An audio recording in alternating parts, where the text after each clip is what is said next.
Hello there. It's time for Most Things Kenobi.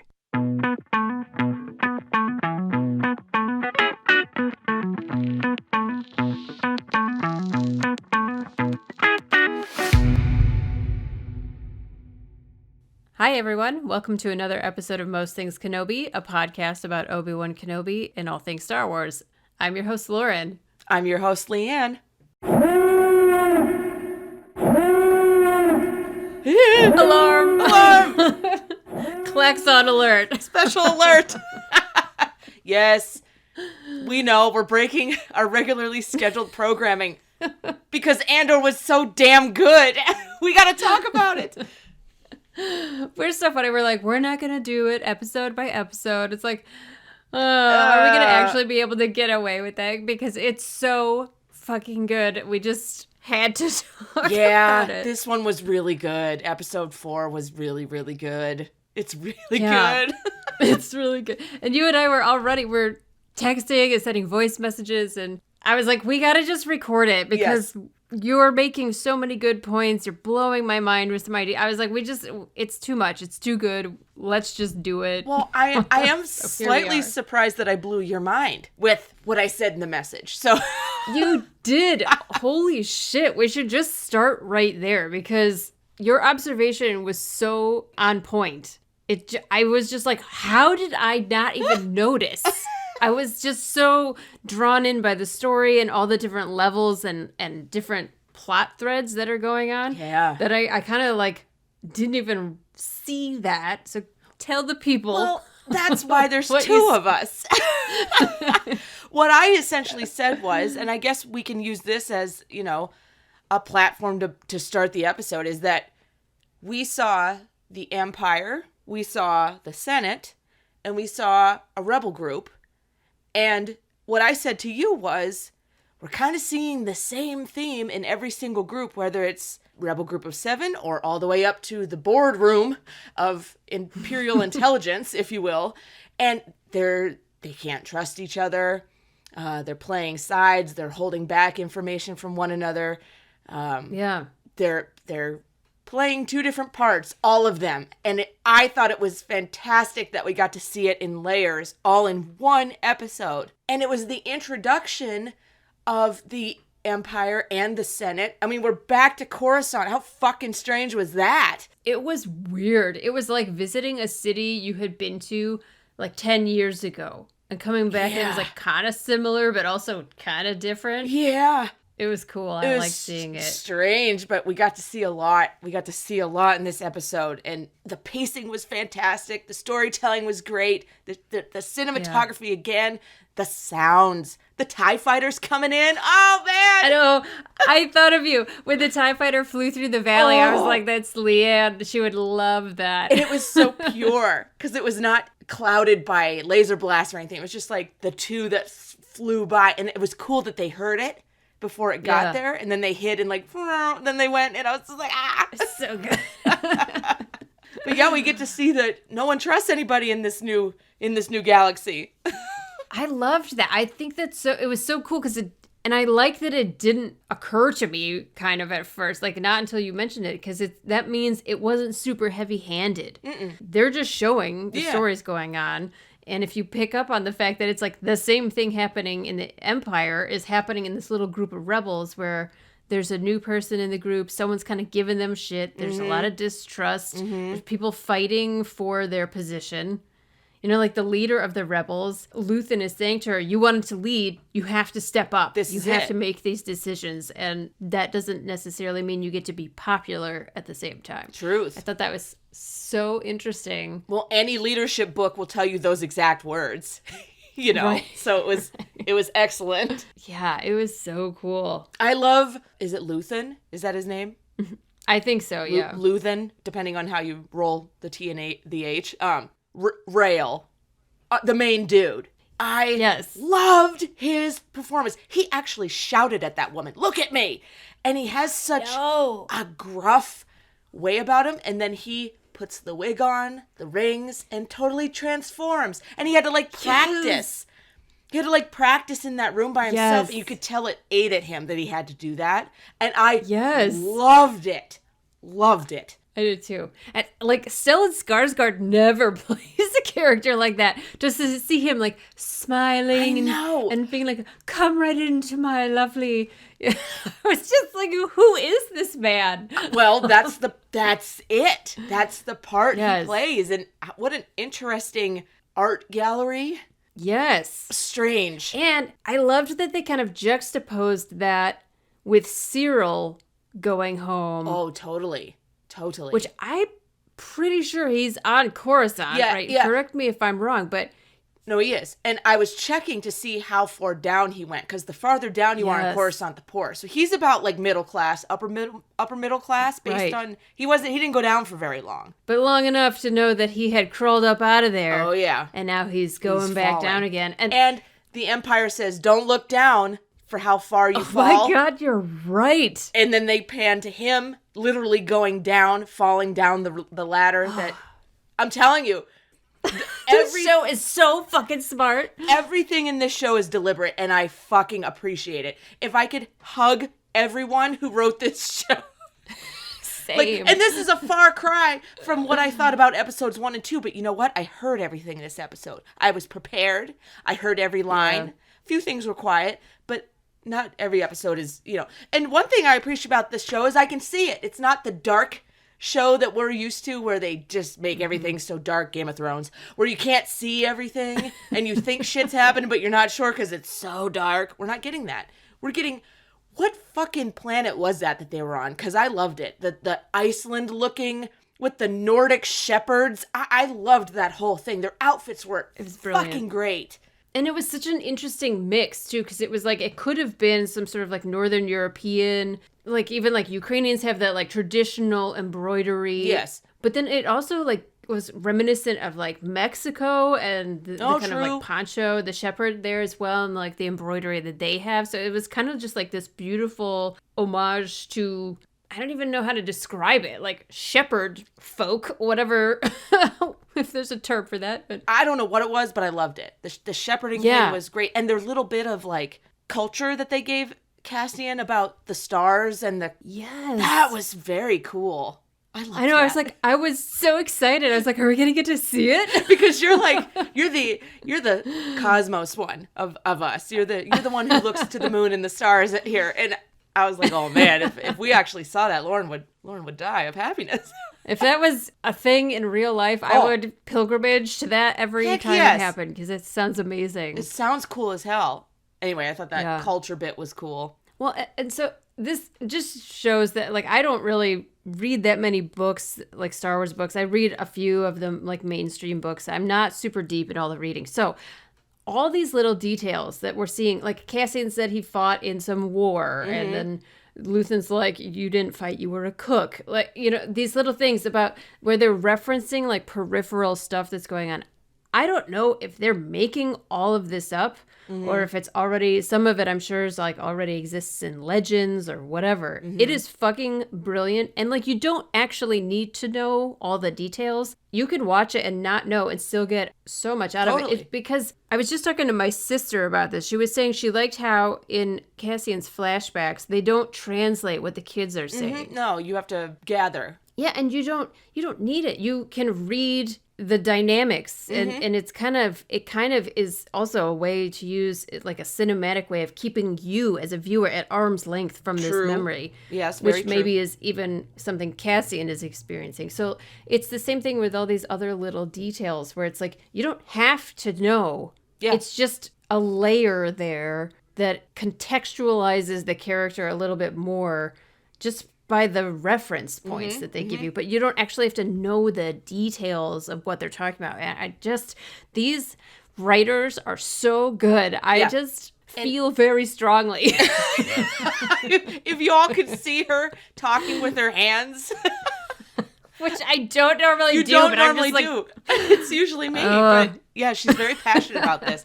Hey, I texted you like 4 minutes in that I was already loving it, the conversation between Luthan and Cassian on the ship when it was taking place and they go into hyperspace and they're having this conversation. I loved every second of it.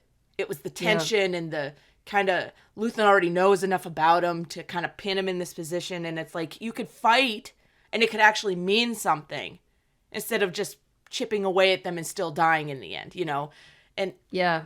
God, we know that he dies in the end anyway, but it matters. Yeah. And this is his path to making it matter. But you were talking about the books. I just recently finished Rebel Rising, and I know you're planning on reading it soon.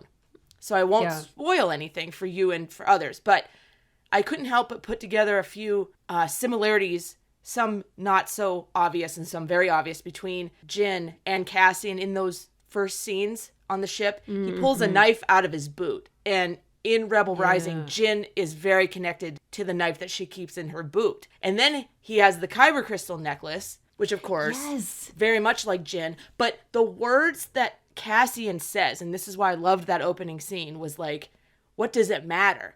To eat matters. To live another day matters. To, keep running and find those things. That's literally what Jin felt in the end, because none of it really matters to, like, the little guy. Right. And Luthan's just like, Luthan. It's hard for a Middle Earther like myself to not think Luthan, because Baron and Luthan are such staple characters in my language. Programmed in. Yeah, so Luthan or whatever his name is very close to Luthian, and I have to remember not to say that. But Lord of the Rings fans will forgive me, I hope. But Luthan basically flat out just tells him, nah, it's not gonna fly. This is gonna mean something, and we want you. It's so cool. I love that they're bringing these parallels. Yes, it's so good. Because Diego Luna says that. I actually posted this on my Instagram a while back. I was watching interviews with him and Felicity Jones when Rogue One first came out, and he was saying at first when he meets Jin, he kind of doesn't like her because she's a mirror to him. Well, it's hard to look the truth in the face. Exactly. And he said at first, you're kind of put off by that. And then over time, you start to realize, like, this is a person that I can connect with because they're so similar to me. And, like, I thought that was really interesting. It is, because we see why in the end, when Jin is kind of turned down by the rebellion for her suggestion to go, and she walks out, and Cassian is leading this group and says, we'll follow you, we believe in you, and we'll join this cause. Why we understand, we're getting glimpses into his thinking as to why he believes in this stranger. Well, they were all strangers who didn't believe at one point or another. Right. And they'd gone through and done so much for the rebellion that they needed a new spark like this. And they mentioned Saw Gerrera in this episode. I know. I'm very excited to see him come back. I just can't believe we're going to get him again. I can't wait to see.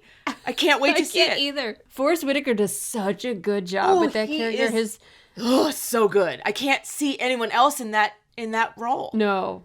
I mean, he wasn't the first to play him because he was animated first, but like his performance is so unexpected. I know. That's what I really love. I know. I love Forrest Whitaker. Good. Anyway, I love him anyway. Yeah. But same. as Saw, as this heavily damaged but very passionate individual, he just pulls it off so well. Ooh, I can't wait.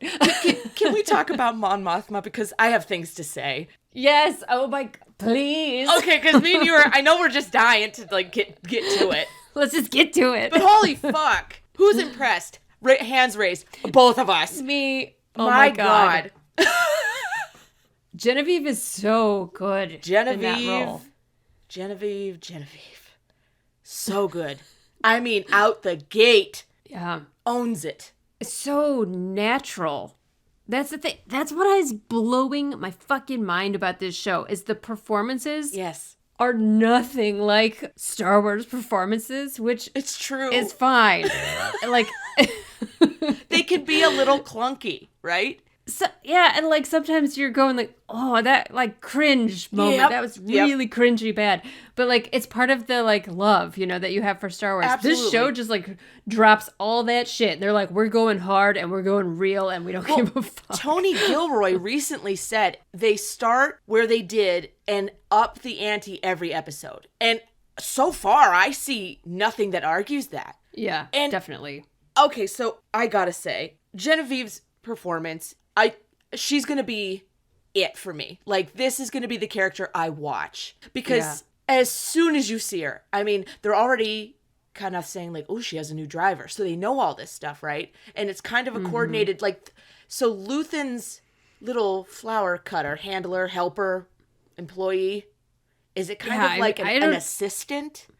I'm not sure what the relationship is there yet. Well, it looks like she took the new driver off to the side to give them a moment to speak candidly behind, but not too long. So she's in on it. Yeah, definitely. Yeah, just enough to be natural. Yes, and the facade just drops immediately, and they speak frankly, and then it's back on. And they walk out like nothing happens.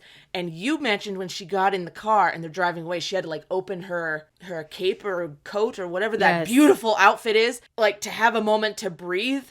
This woman has so much on her shoulders, and it's evident. She looks exhausted, and we're just seeing the tip of the iceberg. Well, and it's so funny you mentioned that this morning, and then I was reading the Rogue One novelization earlier, and I'm just at the beginning. So Mon Mothma has literally just walked in, and they said she is exhausted. Oh, she looks it. Forever. All through Clone Wars, all she was doing was trying to help people like with Padme and Bail. Yes. And it was, who is it? Sisyphus or whoever who keeps rolling the boulder up the hill and it rolls back down. Yeah, I was like, that's a mythical. Yeah, but I see where you're going. Yeah. I was like, I don't think there's a Star Wars character named Sisyphus. No, but there should be. There should be. I was just not sure if I was pronouncing it correctly. No, that's the dude. Yeah, rolling the boulder up constantly. Up the hill, and it like, always... I feel like that's her life. Like, her whole life is spent beautiful comparison. Pushing things for change, and then someone else undermines it and rolls it back. In every arena, right? Like, in the Senate, and now in the spy, like Rebel Underground, and then in her personal life, we're getting a glimpse in there. Oh, amazing. That, wow. Her fucking house is a pad, is it not? Holy, that was beautiful. And to see that, like, also juxtaposed to Cyril's home. Totally, it was right? So interesting. You think she's, like, at the top, but what you see as you get inside her life is it's treacherous. Yeah. She thinks she's done for the day. She comes in, she's finally like, okay, fuck, that was another long day. And then she's presented with this dinner that she has to, with a bunch of people she knows don't like her, and she has to put the facade on again, and you can just see how like exhausted she is, and she just wants like a minute to herself, and then is confronted. It's nonstop with her. And I loved the part where she says, every day there's new faces, I can't keep track of them, I don't know who's on my side, they keep switching roles. And can you imagine the mental task of always keeping track and knowing who's on your side and who it's exhausting for me to think about. You'd be so paranoid all the time. And here I didn't even know that was her husband until like I told you, they made the note about the art. I thought he was just a servant, the way that they talk to each other. Honest to God, I had no idea that was her husband. No clue. I was like, who the fuck is this guy? He's incapable. And I was like, oh, that's her husband. Oops. Poor choice. Seriously, he seems like the kind of guys who like maybe married her for money and status and then now is bored. And the way he says, does everything always have to be boring and sad? I was just like, ooh, I hate you so Yeah, he's right up there with Tim with 2 M's. They can all go straight to hell. But honestly, what I wanted to tell sad and boring, what's his name, is that Star Wars is pain. What the word you're looking for is pain. You're in the right place. Yeah, right. I loved the set design of her home. Beautiful, gorgeous, incredible. The rows they weren't columns, but they were like dividers or screens. That were like etched, which I thought was carved. It was beautiful. And then they had cherry blossoms hanging in the house. The first thing was like a bonsai tree of cherry blossoms. That's what it looked like. I was like, that's obviously a very deliberate choice. So I wanted to like look into it and see what's the representation of a cherry blossom. And a lot of the stuff I was reading was saying it's a sign of spring and renewal, but it is a very short existence. Oh. And it blooms beautifully and then it disappears, and it's fleeting life. Oh, that's good. Oh, that's deliberate too. Right? It's about like it's part of the all things must change, all things must end, and you have to learn to come to terms with that. But like to have all of that hanging in her home is like this really delicate, fleeting thing that won't live for very long. Yes. I was just like, whoa, that's amazing. To that point, when she walks in and there's that tree, she takes her necklacey thing off. So I looked that up because I was very curious. Every promotional photo has her with this brooch. It has the chains and then it's pinned. And she had it there. And I saw it and I said, okay, they're focusing on it. And of course, we know Mon Mothma for having the double chain on the white. You know, white's her color, the double chain. So I looked it up. And I don't think it's by mistake, although I don't know what it fully means. So the double hanging, like one pin on each shoulder, and then there's a pendant in the middle. This is from the original trilogy. It's called a Hannah pendant, which is the pendant given to women in Chandrila, which is her home planet. It's a medal of freedom. Oh. However, in Andor, it's upside down. So I don't know if it's earned and it's flipped or if she's wearing it upside down on purpose. Yeah. I couldn't find an explanation, but I thought that was very interesting that it does mean something, but only in the photographs in the original trilogy, it's upright, but currently in Andor, it's upside down. So I have to believe it means something. I just don't know what yet. Well, do you know the symbol of the American flag hanging upside down? Oh, yeah. Yes. Yeah. It's like a sign of distress. Yes. That, like, she flips it as a sign of we're in distress. No freedom until everyone's free, or distress, yeah. Yeah, exactly. I'll accept any answer. But it's the same symbol, it's just upside down. So it's so interesting. You know that none of this shit is an accident. Oh, no. That's why I had to look it up. The cherry blossoms, beautiful symbolism. This is why this show is just blowing my fucking mind. They don't have to do any of this, but they do. They don't. And you wouldn't know it unless you care enough to look into it, because they're not telling you. Yes. You know, so I went through and rewatched, before watching the 4th episode, I told you, I went through and rewatched 1, 2, and 3. Yes. Because people have been saying it's slow, it's kind of boring, it's not grabbing them. So I was just like, Can't I want hear to it. look at this. Sorry. Right. It's been improved since then, so I'm glad. You'll have to just, I guess, watch it again, maybe with subtitles, so you can I understand. I'm worried that we're not going to see those characters again. Well, I mean, you never know. You never Star know. Wars, You never know. But anyway, sorry. So it's like, I wanted to really pay attention to the structure and just see, like, are there arbitrary scenes? Like, is there throwaway shit?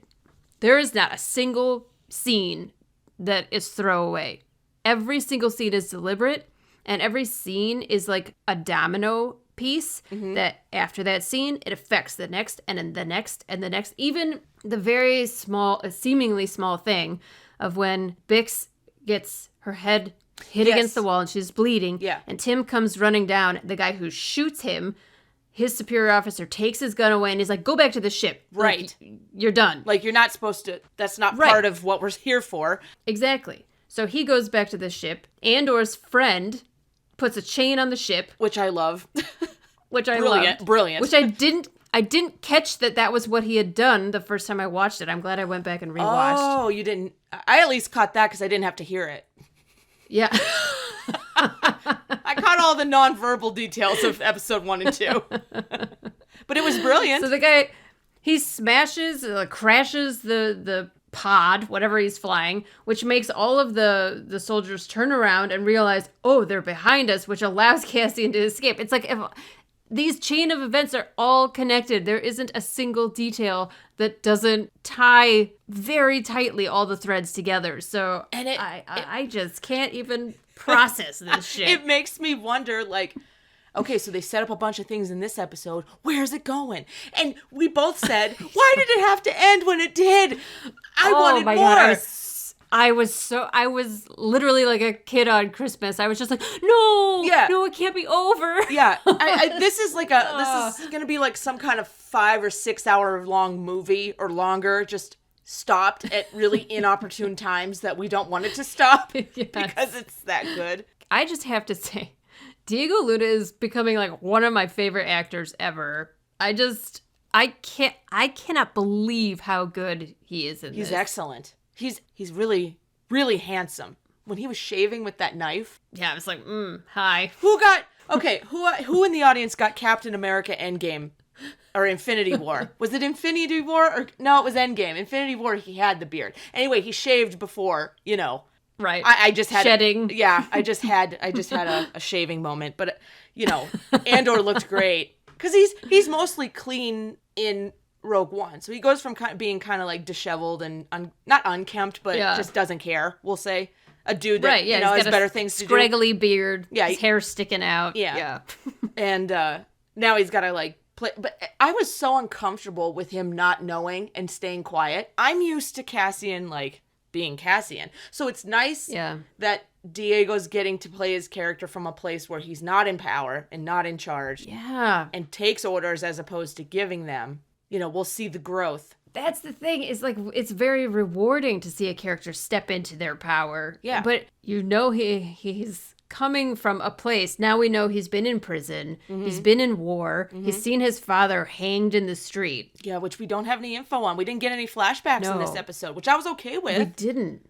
Yeah. I think they're going to be sprinkled in because they got to give time to the Empire and the Senate and all of that stuff, interspersed with flashbacks going in the past, whatever happened on, what's the planet that he was from but not from? Fest. Fest. Yeah, and then Canary. Canary was the other one. Yeah, the original one he's really from.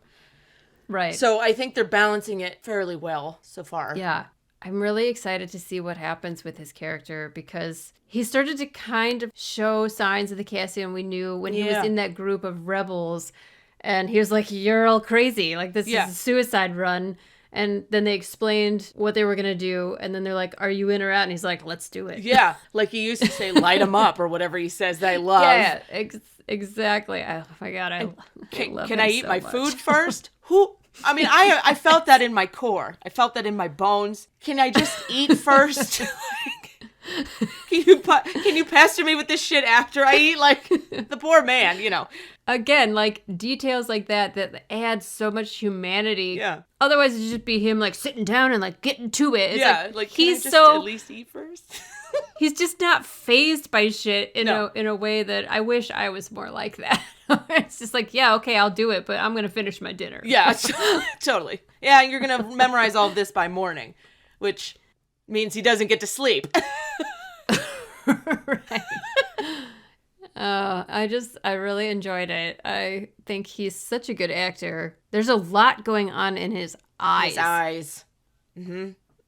He didn't even talk that much in the episode. Didn't need to. No. He's in the ship watching Luthan and I forget the leader woman's name of the herders. I know, I can't think. The rebels. I know, the... Val.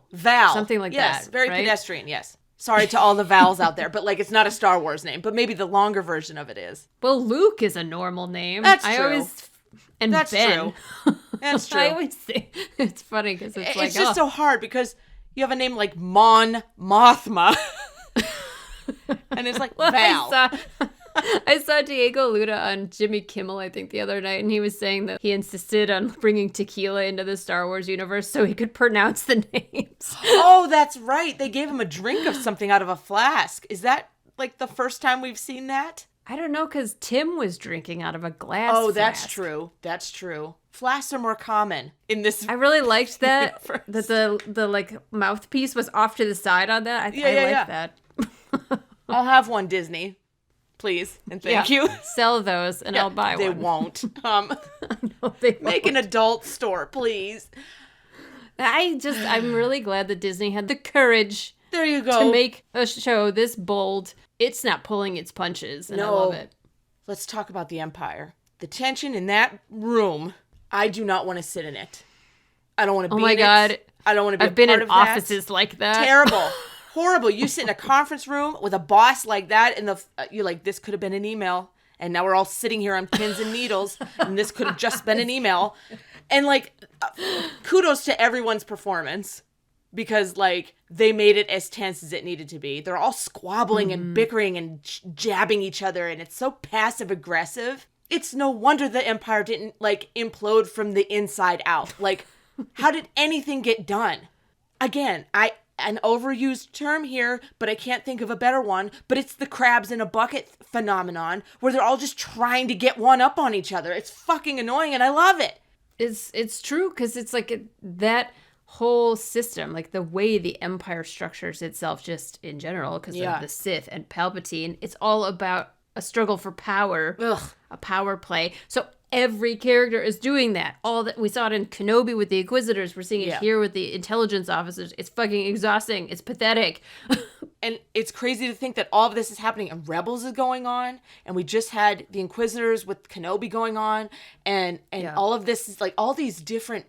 And somewhere out there, Palps and Vader are floating around, you know, doing their own thing. Right? And it's like, I don't know. I'm just amazed. I love their outfits. They're very well tailored on everyone. Yes. They were standing there, you know, with their arms. The woman, what's the female character we were introduced to? Yes. I don't know her name. I don't know, but her hair was so tight, it was making my head hurt. Seriously, it looked like she was getting bloodshot eyes because her hair was so tight. My God. But she was good. I like where this is going. She's great.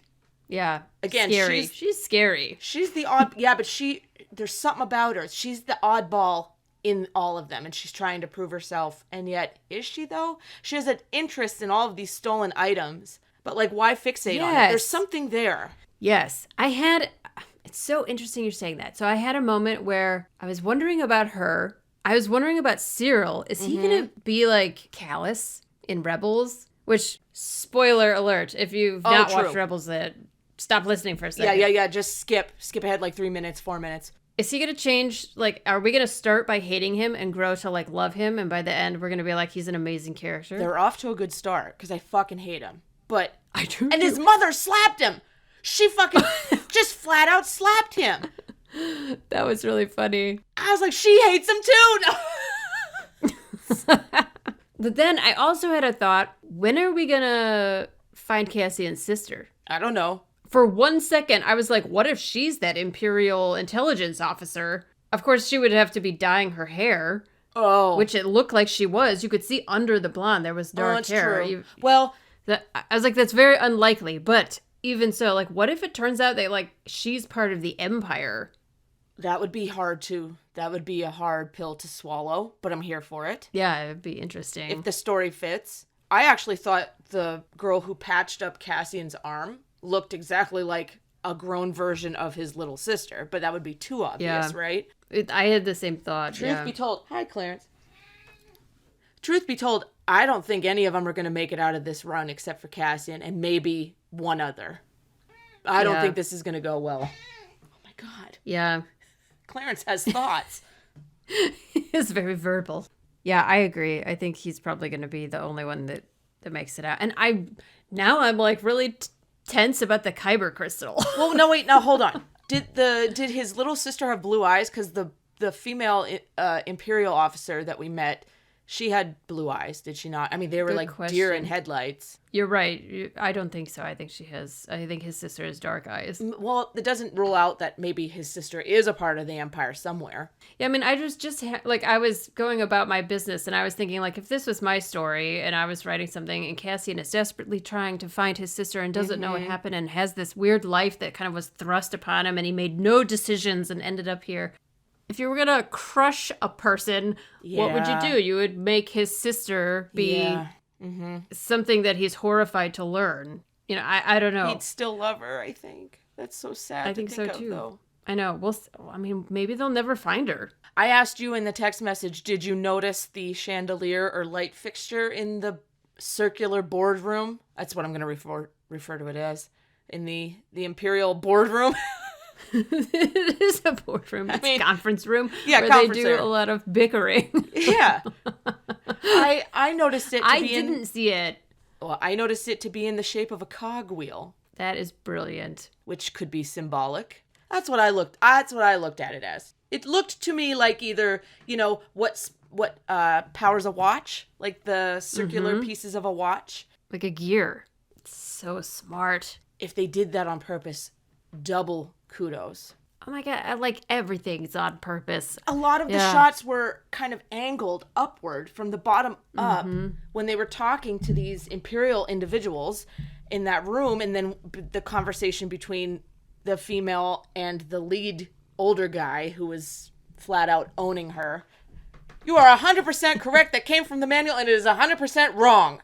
Like her eyes when he said that. She's like, yes. Oh, shit. Like, shit. I get it, though. They can't go Yeah. around with definitions. They have to pretend to be something. Everyone is pretending to be something in this episode, and I am here for it. I love it. I loved it so much. I love that they even, I know this is going to sound totally fucked up, but I loved it that they even showed like blood in this, because a lot of times, do you know when Finn touched the stormtrooper touched Finn's helmet and left a blood streak? That was like the first blood we saw in any of the movies. Yeah, Poe had a streak down the side of his face from the interrogation table. I just think it's interesting that they're, like, even Luthan says, "You're bleeding on my floor," which is what the mercenaries say to Obi-Wan. Yeah. "You're bleeding all over my floor." I was just like, this is so funny. It's a real concern in the galaxy. Yeah, there's blood everywhere. They don't have Swiffers anywhere. That's a good point, though. I didn't put any of that together, and I completely ignored the fact that we saw blood again. You're absolutely right. Well, there were a lot of little things. When Mon Mothma's talking to her shit husband, and he mentioned... That's his new name. Shit husband. That's yes. how we're referring to him. I don't know his character's name. Don't need to. Shit husband. He's talking about, who's going to be at this table. And she's like, they stopped the run on the supplies, so maybe we can bicker over them starving over the third course or something. Yeah. That was the same race that ends up causing Mon Mothma to leave. That's the... Now I can't think of the name. She refers to it later in her character's lifetime as, like, the reason why she left the Senate altogether. Oh, really? Interesting. It was the crisis on some planet now I can't think of, but it's the one they mention. I wish I could look it up, but everyone knows what I'm talking about. I love these little things that they're dropping, because they did the same thing with in the boardroom. Yes. They're discussing Ryloth. Oh, I heard that. Yes. Which is what's going on in, like, Bad Batch yes. and Rebels. So Yes. I was just like, oh my God. And then in a couple episodes ago, I think it was the first or second episode, Tim, with 2 M's, comes in and says something about Wabani. Oh, that's which right. Which is where they pick up Jyn. She's at the prison there. In Rogue One. Yeah. Yes. She's at the Wabani work camps or whatever it is. So I was just like, I love that they're...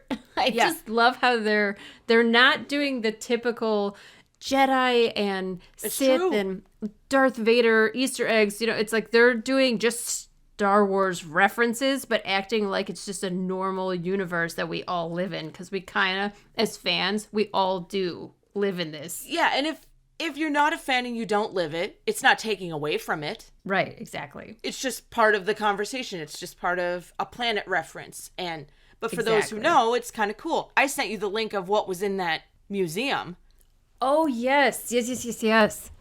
The shit that people already found, I mean, I didn't come up with any of these. I saw them online and thought, okay, that's cool. The things that we did get to see, we didn't get to see Plo Koon's face mask, which is in like a promo or a trailer. That's right. One of our patrons sent a picture. One of our patrons sent us a picture of that. But we didn't see that in this episode. We did see Mandalorian armor, most likely. I didn't pay attention to any of this. Well, so this is amazing. This is all what I found. So, Mandalorian armor, most likely gathered from the Great Purge of Mandalore on the Night of 1,000 Tears. Mm-hmm. There's a Calicori. It's not Harrison Dula's. Whoa. But it's referencing the sacred family heirlooms from Ryloth. There's also 2 separate pieces of stone that were obviously collected separately or broken of the world between worlds, and it's the hands of the father, the sister, and the brother. Yeah. That belongs in a museum. It's like...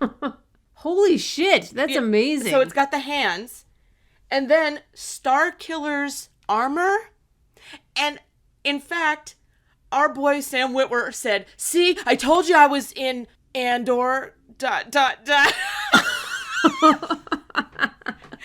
He's a troll to his own kind, He's like, "See, I told you guys I was in Andor, kind of, slightly." Oh my God. Yeah. Holy shit. That is... Because Starkiller's not canon. No. Right? But they threw it in there.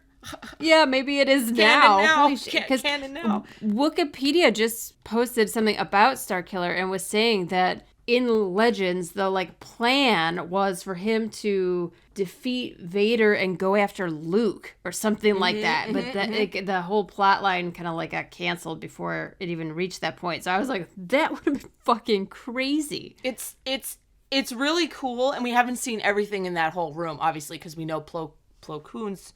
Is it his or one of his kinds? I mean, how would they have gathered it from a shipwreck in the middle of... He would have blown up. Anyway, there's also a Wookiee helmet from Revenge of the Sith. Oh, cool. The attack on the Wookiees. And then in the back room where Luthan and Mon Mothma are having their private discussion, there is a shot, blurry, but it's a Jedi and Sith holocron. So... Holy shit. There could be something really crazy in those holocrons. Well, is it the one where Obi-Wan's message to the other Jedi? It could be. It could be the one that Maul wasn't Maul trying to get one in Rebels? Yeah, I don't, it could be, I don't know if they have just a shit ton laying around or what. You know what's crazy is that Maul is in this universe with Andor right now. Yeah. There's a lot of shit going on in this universe all at the same time. It's fucking crazy. Yeah, it's incredible. This is so cool. So what was this cudgel that he was showing her? I didn't know if that was like a reference to something that I should be picking up on or not. It was really cool looking. And like you had just said, like, even though I didn't know the reference, it didn't matter. It was super cool. And I found it interesting. But like, he lifts up this like spiked cudgel that he said was from something or other. I was like, oh, the saw looking thing, like a knife. Mm-hmm. I don't know what that was. I was like, why would you buy that for your husband? Well, now that we know how they act towards each other, maybe it's the perfect gift. I mean, shit. Like, this is perfect for your husband. Wink. Yeah. You can bring it back if you're not satisfied. Some people are saying that Luthan's daughter is the leader of this rebel group, and that's why he spoke to her like, look at me. I actually wondered that, because they're kind of like, they both have blonde hair. And he's like, she's going to get mad at me. I just know it. Yeah. That's interesting. That would be very... And, like, remember Cassian said, who is he? Like, what's his story? And she's like, you should have asked him when you were with him. Oh, yeah, and we don't talk about him at all. We're not going to talk about it. Yeah, that would be very interesting. Everyone's hiding secrets in this episode. Everyone. Yeah. And I love it. Fucking love all of it. I loved this episode. We're not going to talk about every episode we swear, but we also... don't swear. Unless they're so good. Yes. Yeah. And then we have to bust out the klaxon, okay? I don't like the noise, but I'll bust it out when necessary. I'm just so excited. I am too. I have zero expectation. I don't even care. I'm just along for the ride, and I'm loving every fucking minute. Well, we know that we're going to get a couple conflict scenes. Number one, they're going to do the rebel plan. Mm-hmm. That's going to be a whole thing. And it's going to be going on at the same time that Mon Mothma is dealing with people at a table that she doesn't like. So 2 types of battles going on. Yes. A formal battle, probably with words and wit, and a less formal, nitty-gritty, on-the-ground, boots-on-the-ground type, flee for our lives. With explosions and Cassian dressed up like an Imperial soldier. So I like it. Yay! Give me lots of close-ups on Diego Luna's brooding face, and I'll just be happy. His hair seems so soft, doesn't it? I know.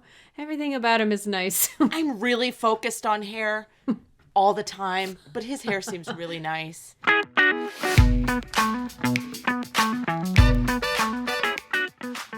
All right, so this week, our question for our listeners.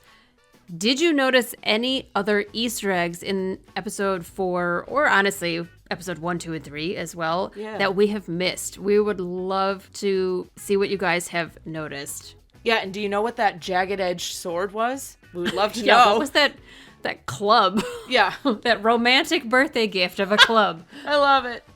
All right, next week, we're going back to what we said we were going to talk about this week. Sorry, not sorry. We're going to talk about... Cassian's better. Yes.